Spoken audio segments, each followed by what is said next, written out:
প্রথম থেকেই তো ওদের উদ্দেশ্য ছিল এই দুর্নীতিমূলক নিয়োগটাকে টিকিয়ে রাখো। তা না হলে ক্যাবিনেট সিদ্ধান্ত করে ভাবা যায়? ক্যাবিনেট সিদ্ধান্ত করে বলছেন যে আমরা অতিরিক্ত পদ তৈরি করলাম। কোন আইনে করলেন? কার পরামর্শে করলেন? দুর্নীতিকে টিকিয়ে রাখতে হবে, তার কারণ দুর্নীতিবাজ মুখ্যমন্ত্রী বলেছেন কারো চাকরি যাবে না। অতএব যে দুর্নীতি করে চাকরি পেয়েছে তাকেও রাখতে হবে, আর যারা যোগ্যতায় চাকরি পেয়েছে তাদেরও রাখতে হবে। এখন যারা যোগ্যতার চাকরির দাবিদার তাদের উচিত কিন্তু এই মুখ্যমন্ত্রীর এই দুর্নীতিমূলক দৃষ্টিভঙ্গির বিরুদ্ধে লড়াই করা। বিকাশ রঞ্জন ভট্টাচার্যকে আক্রমণ করে কোনো লাভ নেই, কিছুই হবে না, আর তাকে ভয় পাওয়ানো যাবে না। নোবেলের জন্য উনি পদক দেবেন, কোনো আপত্তি নেই। কোনো একটা চিঠি লিখতে হবে, চিঠিটাও লিখতে পারবেন তো নোবেল কমিটিকে, যে কে এই কারণে নোবেল দেওয়া হোক। সেটাও যদি উনি লিখে নিজে লিখে জনসমক্ষে দেখাতে পারেন, খুশি হব। 11 থেকে শুনে আসছি, আমি তো বারবার বলেছি যে দেখান চিরকুটে চাকরি হয়েছে এবং তার বিরুদ্ধে আপনি ব্যবস্থা নিলেন না কেন?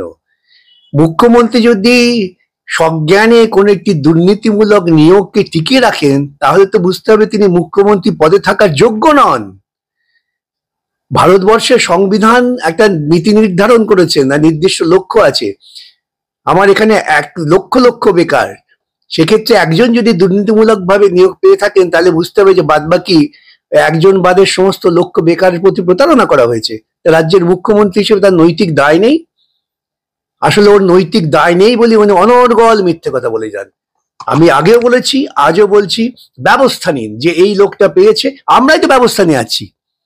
আমরা তো মামলা করে সম্প্রতিকালে দেখা গেছে যে কিভাবে ভাঁওতা দিয়ে 2001 সালে একজন চাকরি পেয়ে অনারারি পোস্টে ঢুকে 2014 সালে তৃণমূল আসার পর পোস্টটাকে রেগুলারাইজ করে চাকরি করে নিয়েছেন। আমরাই লড়ছি।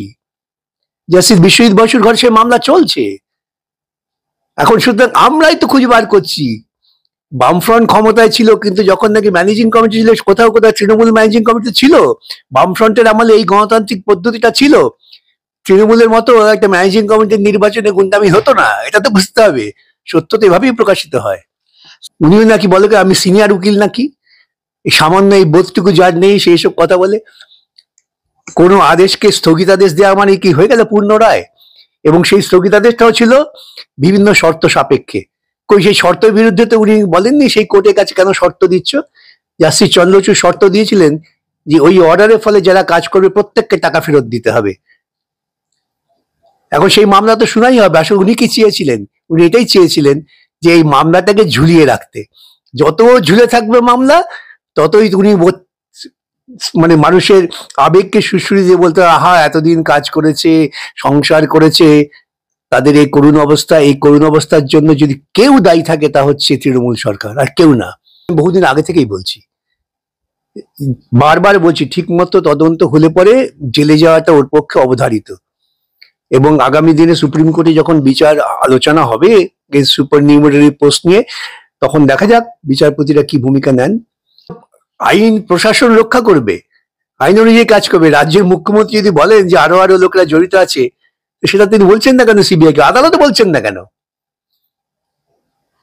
কত বড় ধূর্ত এবং কত বড় ধাপ্পাবাজ হলে এই ধরনের কথা একজন মুখ্যমন্ত্রী বলতে পারেন। আমি একটা পাল্টা প্রস্তাব দিচ্ছি যে এই সময়কালীন, যে সময়ে উনি নিয়োগ করতে পারছেন না, আমি ডিওয়াইএফআই, এসএফআই সহ সমস্ত বামপন্থী ছাত্র যুবদের এবং ওদের মধ্যে যারা শিক্ষিত তরুণ আছেন, অশিক্ষিত তরুণ না, তাদের ডাক দেবো যে আপনারা ক্লাস নিন।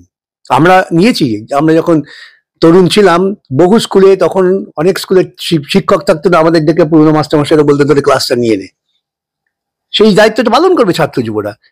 আমি তো চ্যালেঞ্জ দিচ্ছি, আমার এসএফআই, ডিওয়াইএফআই সহ বামপন্থী যত ছাত্র যুব আছে, এমনকি তৃণমূলের মধ্যে যারা লেখাপড়া করে, যাদের আমরা চিহ্নিত করতে পারবো, তাদের দিয়ে বলবো ভাই তোমরা এই সময়টা ক্লাস নাও, যতক্ষণ না পুরোপুরি নিয়োগ হচ্ছে। এই ব্যবস্থাটা তো করতে হবে। উনি চাইছেন দুর্নীতিমূলক প্রক্রিয়ার মধ্য দিয়ে নিয়োগ করে, আমি যেমন বেআইনি পথে টাকা কামিয়েছি, ভবিষ্যৎ প্রজন্মগুলো সবাই জানবে আমার মাস্টারমশাই দুর্নীতিগ্রস্ত। একটা গোটা জাতিকে, প্রজন্মের পর প্রজন্মকে তিনি কলুষিত করতে চান।